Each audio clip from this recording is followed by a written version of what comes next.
Ini Budi Kun in Japan.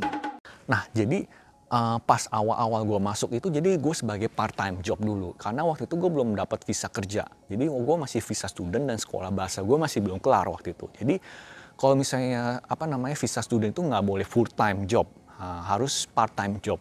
Jadi waktu itu gue habis sekolah bahasa pagi sampai jam 12, habis itu gue lanjut jam 2 siang sampai jam 6 itu kerja part-time job. Pertama kali kerja di sini di company Jepang ini, wow, menarik banget. Kayak istilah kata pertama kali pas gue masuk, gue ngomong ohayo gozaimasu, semua serontak pada ngomong ohayo gozaimasu gitu. Misalnya ada orang nih cabut terus balik ke kantor, okaere nasai, welcome back gitu. Jadi kayak berasa di rumah gitu. Jadi orang-orang ini serompak ngomong kayak welcome back, okaere nasai, kayak otsukare sama des gitu, ohayo gozaimasu, semua serompak ngomong gitu. Jadi kayak ini salah satu budaya Jepang kayak gitu tuh. Jadi kayak semuanya serontak. Kalau misalnya mau pergi ngomong, minta izin ngomong, pergi, orang-orang pada ngomong juga. Jadi ini salah satu budayanya gitu. Dan waktu itu kan karena gue masih baru ya, jadi kalau misalnya perusahaan Jepang itu kalau misalnya ada orang baru datang kerja, itu ada welcome party-nya. Dan kalau misalnya ada orang cabut, itu juga ada farewell party-nya. Jadi pada waktu itu bersamaan pas gue datang, itu juga bersamaan ada orang dari salah satu staff dari perusahaan gue ini bukan pindah kerja, tapi pindah cabang gitu. Jadi perusahaan gue ini ada Tokyo, ada Osaka, ada Fukushima. Di headquarter-nya di Fukushima. Nah, tapi orang ini akan pindah cabang ke Osaka. Jadi pada waktu itu saat bersamaan gue ada welcome party dan gue farewell party. Welcome party pun juga ada kayak bukan aturan sih, ada tata keramanya juga. Jadi gue karena sebagai orang yang baru datang, gue harus duduk di tengah, dekat dengan bos-bos, orang-orang yang atasan gitu.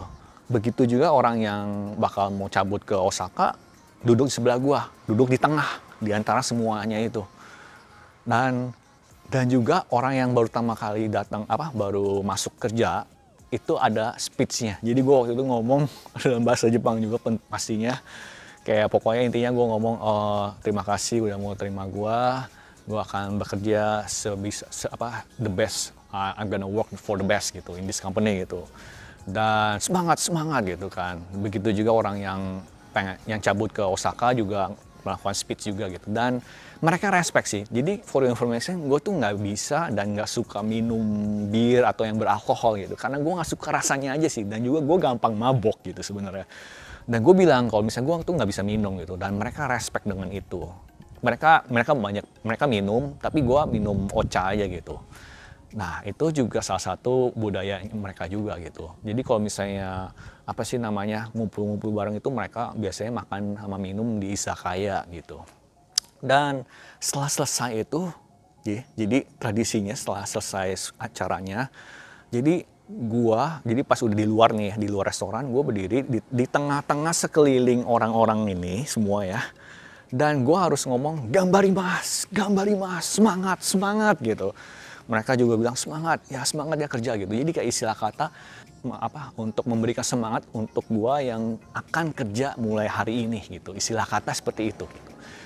Ya banyak macam sih ya budaya Jepang. Dan juga dalam budaya kerja ya itu ranking itu sangat dilihat ranking. Kan gue baru pertama kali masuk ya, jadi ranking gue tuh paling rendah istilah kata. Nah, ranking atas itu yang udah lama kerja gitu istilah kata. Dan jadi ada junior dan senior. Jadi kalau misalnya ada tata keramanya juga, misalnya dalam waktu pas makan itu, juniornya itu harus menuangkan bir, harus membantu memberikan menaruhkan makanan di piringnya mereka, atau misalnya nanya ada mau pesan apa lagi.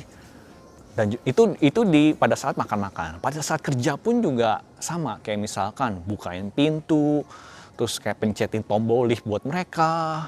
Bahkan juga kayak rekan kerja gua, orang Hong Kong ini, bahkan dia itu yang menyetirin mobil untuk senior-seniornya gitu. Jadi junior yang menyetir mobil gitu.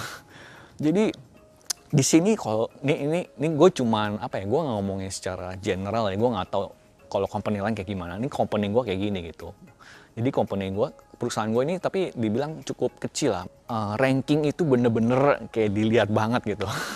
sangat penting gitu di perusahaan gue ini gitu. Ini bener-bener challenging banget buat gue. Kenapa? Karena pertama bahasa Jepang. Itu yang paling pertama, bahasa Jepang. Jujur gue cuman setahun belajar bahasa, dan gue nih awalnya gue belajar bahasa Jepang itu dari nol ya. Jadi ya maksud gue awalnya di Indo gue cuma belajar bahasa Jepang dari anime, nonton anime doang. Itu kan bukan formal education lah gitu istilah kata. Jadi gue belajar bahasa Jepang dari nol selama setahun itu masih bisa dibilang masih kurang lah gitu kan. Mungkin dalam ngomong daily conversation masih bisa, cuman kalau ini kan di bidang kerja itu beda banget bahasanya. Mereka tuh pakai bahasanya sopan, keigo, bahasa sopan. Jadi benar-benar formal. Dalam bahasa Jepang itu bahasa casual sama formal itu beda, bahasanya beda. Jadi dan juga ini kan gue di bidang solar panel ya, engineering ya. Jadi kata-kata engineering itu nggak pernah dipelajarin di sekolah juga. Karena ini sangat spesifik gitu. Jadi pertama bahasa Jepang gue challenging. Yang kedua budaya bahasa Jepang gue challenging. Karena kan gue masih bingung gue budaya kerja di Jepang tuh kayak gimana. Dan ketiga ya kerjaan itu sendiri juga susah. Karena ya banyak sekali software lah. Dan juga kan kerjanya juga beda lah sama yang di Indo gitu. Jadi challenging banget dengan ini, tapi gue pengen cobain karena gue pengen ngerasain sih. Orang pada bilang kalau kerja di Jepang itu wah stres banget lah, lu bisa bakal pulang malam terus, lembur terus, bisa tidur di kereta lah segala macam kan. Ya gue sering banget dengar kata itu sih. Cuman tetap aja gue pengen cobain gitu. And guess what? Mungkin ini masih part time waktu itu ya. Jadi waktu itu kan gue part time dari jam 2 sampai jam 6 kan. Jadi begitu jam 6 gue tuh masih ada kerjaan sedikit sebenarnya. Aduh tanggung, pengen gue selesain. Lu ngerti kan ya, kayak gue pengen ngesain sedikit lah. Paling ya 10 menit lah kelar gitu kan. Biar besok gue udah kerjanya hal yang baru gitu. Tanggung.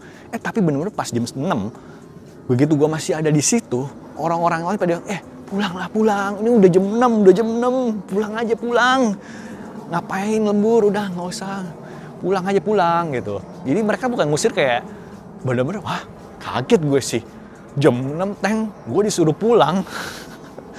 Gue kira kan orang suka lembur ya, tapi ini malah disuruh pulang gue. Nah itu mungkin gue part time, mungkin gara-gara waktu itu masih part time, gue nggak tahu. Tapi ya maksudnya di company gue ini cukup gak terlalu strict gitu. Orang kan gue juga pernah dengar kayak kalau misalnya kerja Jepang lu fokus nggak lihat HP sama sekali, kerja terus kan. Tapi di company ini gue maksudnya orang-orang lihat HP kadang-kadang masih bisa gitu kan. Bahkan sambil makan snack juga bisa. Bahkan pakai sendal slippery itu juga masih bisa gitu. Jadi mungkin tergantung company. Balik lagi ini tergantung company ya. Nggak semua company Jepang kayak gitu ya. Jadi mungkin nggak semua company ya seperti yang gua dengar juga gitu. Jadi istilah kata nggak ada yang tahu lah sebenarnya, kita nggak bisa ngeprediksi lah ke depan gimana. Mungkin kita bisa merencanakan, tapi kita belum nggak bisa apa yang kita rencanakan ini atau apa yang kita pikirkan ini sesuai dengan kenyataannya gitu. Jadi gue sih pengen cobain sih, maksudnya cobain bener-bener karena ini gue anggap sebagai pengalaman ya. Dan gue tuh nggak mau bener-bener take it for granted lah. Gue pengen bener-bener selama gue masih bisa ya di Jepang ini, gue pengen cobain kerja di Jepang, gue pengen cobain semua hal yang hanya ada di Jepang gitu. Jadi mohon doanya juga guys buat gue supaya gue bisa kerja dengan benar dan bisa menunjukkan bahwa nama baik Indonesia juga gitu ya. Siapa tahu mungkin dengan ini gue bisa membina hubungan kerja sama Jepang dan Indonesia juga. Who knows? Nggak ada yang tahu, bener-bener nggak ada yang tahu. So jadi itu dia update gue selama ini. Jadi mohon maaf kalau misalnya selama ini gue jarang upload selama akhir-akhir ini karena gue bener-bener sibuk untuk beradaptasi dalam hal season yang baru ini, musim yang baru ini gitu dengan gue bekerja di Jepang gitu.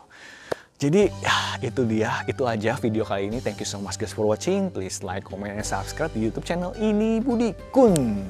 Arigatou gozaimasu. Terima kasih Mbak Mas. Bye-bye.